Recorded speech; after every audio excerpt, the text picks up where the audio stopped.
Welcome to Geoscope, where we break down Detroit's newest collision, tariffs, factory floors, and the uncertain road ahead for Motor City.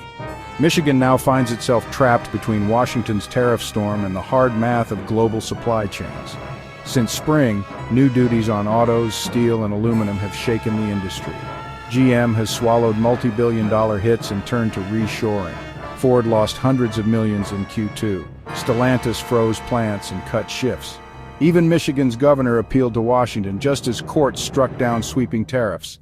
The stakes are clear: jobs, prices, and the future lineup of America's automakers. Let's break it down.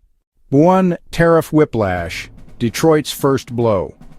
The 2025 tariff wave, announced to protect American industry, didn't arrive quietly.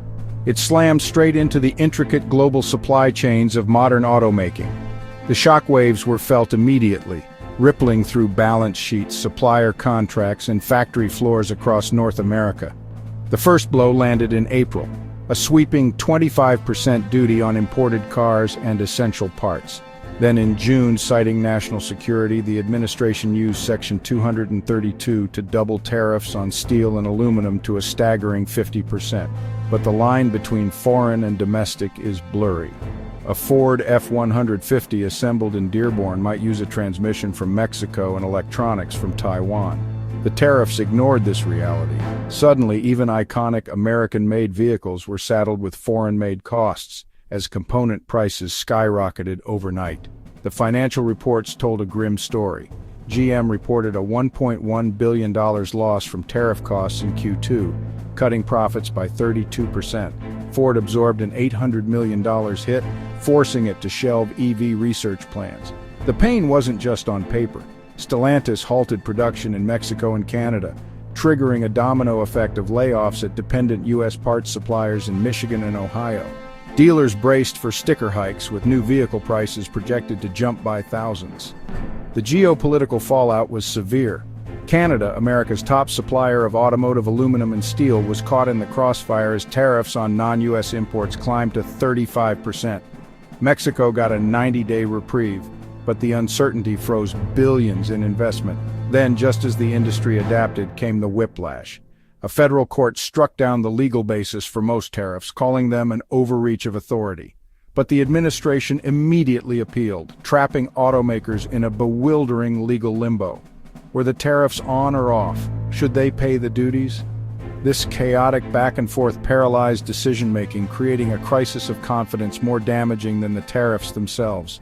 And this was only the first round. 2. Factory pivots, retooling, reshoring, and battery bets. Detroit's next move was adaptation, but on a scale closer to a wartime footing. The C-suites went into crisis mode. Purchasing teams, the unsung heroes of this battle, scrambled frantically. They worked around the clock to rebid massive contracts, often overnight. They had to qualify entirely new backup suppliers, a process that normally takes months, and aggressively boost domestic content.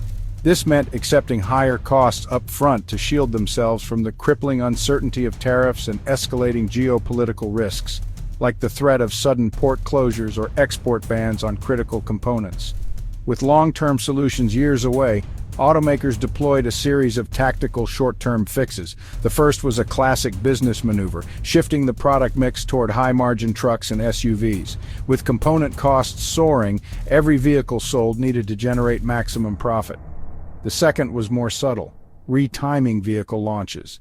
Delaying a new model by a few months could mean the difference between a smooth rollout and a disastrous one plagued by parts shortages and unpredictable costs. But defense alone wasn't enough. Some went on the offensive. GM, for instance, went bold, committing a staggering $4 billion to expand key plants in Michigan, Kansas, and Tennessee.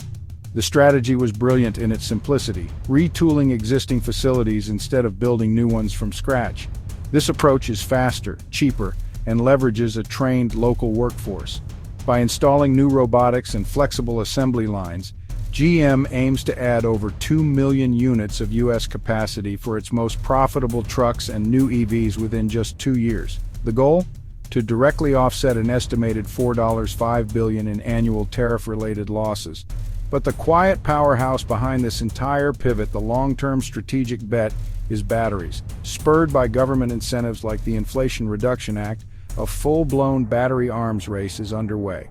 Automakers are pouring tens of billions into securing North American cell supply, building massive gigafactories in partnership with battery giants. This is about more than just assembly. They are fundamentally redesigning motors and cathodes to reduce or even eliminate the reliance on rare earth minerals and other refined inputs controlled by China. It's a monumental effort to de-risk the most critical component of the electric future. Ultimately, this shift isn't just about dodging tariffs, it's about building resilience into the very DNA of the manufacturing process. Shorter regional supply lines mean fewer choke points vulnerable to global disruption. Localizing production creates stronger pricing leverage with suppliers and insulates companies from currency fluctuations. After decades of prioritizing just-in-time efficiency, the new mantra is just-in-case security. Factories are now designed with optionality built in, creating flexible systems that can adapt sourcing and production on the fly, because everyone knows the rules of global trade could be rewritten at any moment. 3. Showroom shifts, buyers, dealers, and pricing pressures. On the lot, the big question is, are prices climbing again? Ford ran nationwide employee pricing, then quietly raised stickers on Mexico-built models. Volkswagen slipped import fees into destination charges. Nissan suspended U.S. orders of Mexico-built Infiniti crossovers. Consumers adapted fast. Some dropped trims or option packages, others pivoted toward hybrids and fuel-efficient ICE cars. Fleet managers stretched replacement cycles. Dealers leaned heavily on certified pre-owned vehicles to keep payments affordable.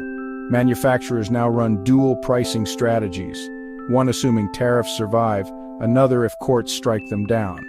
And as buyers adjust, geopolitics north of the border and across the Pacific add new pressure. 4. North of the border, Canada's leverage versus China's grip. While the U.S. erected tariff walls, Canada took a different path. Instead of a risky tit-for-tat trade war, Ottawa chose a longer, more strategic game. It's a classic case of using quiet economic leverage where it matters most, leveraging its unique position with the United States. The foundation of this leverage is America's deep reliance on Canadian resources. In 2024, U.S. refiners processed 4.1 million barrels per day of Canadian crude alongside record aluminum imports. This dependence gives Ottawa the political space to aggressively pursue its own agenda, becoming a powerhouse in the EV supply chain. Through its critical minerals strategy, Canada is fast-tracking the mining and refining of nickel, lithium, and cobalt, aiming to build a secure North American alternative to Chinese dominance. But building that alternative is a race against time, as China remains the unpredictable upstream wildcard. Beijing controls over 80% of the world's rare earth processing and a similar share of graphite. This isn't a theoretical threat. China has already weaponized this dominance with export controls on key minerals. For the auto industry, this means the permanent magnets in EV motors, specialized alloys, and critical battery precursors remain deeply reliant on Chinese suppliers. Even subtle export curbs can send shockwaves through the industry, inflating costs and halting assembly lines. This vulnerability has become a top priority for automakers and Washington, forcing a fundamental rethink of the supply chain. The consensus strategy is a multi-pronged defense. First, build out North American processing and refining. Second, diversify battery chemistries with designs like LFP that use more abundant materials and develop modular battery packs. And third, engineer vehicle platforms that are inherently flexible and less vulnerable to a single country choke point. The roadmap is clear. Near term, the focus is on splitting supplier risks. Medium term, the goal is deeper U.S.-Canada industrial coordination through joint ventures and aligned policies. The long-term vision is the most ambitious, designing a new generation of vehicles built from the ground up for resilience against global shocks. 5. 2 years ahead, jobs, pricing, and product mix. The next 24 months are decisive. Baseline scenario. Tariffs remain in some form, but carve-outs ease pressure. Automakers pass part of the cost to buyers. Prices stay elevated, incentives slim. Certified pre-owned fills affordability gaps. Employment is uneven, cuts in some areas, hiring in retooled and battery facilities. Upside, policy relief lowers input costs. Automakers accelerate launches, hybrids and EVs scale faster, jobs stabilize earlier. Downside, broader tariffs or Chinese curbs spike costs. Automakers strip features, shrink entry-level offerings, lean heavily on leasing, and cut jobs until new U.S. capacity comes online. At the center, the appeals court ruling, flexibility isn't optional, it's survival.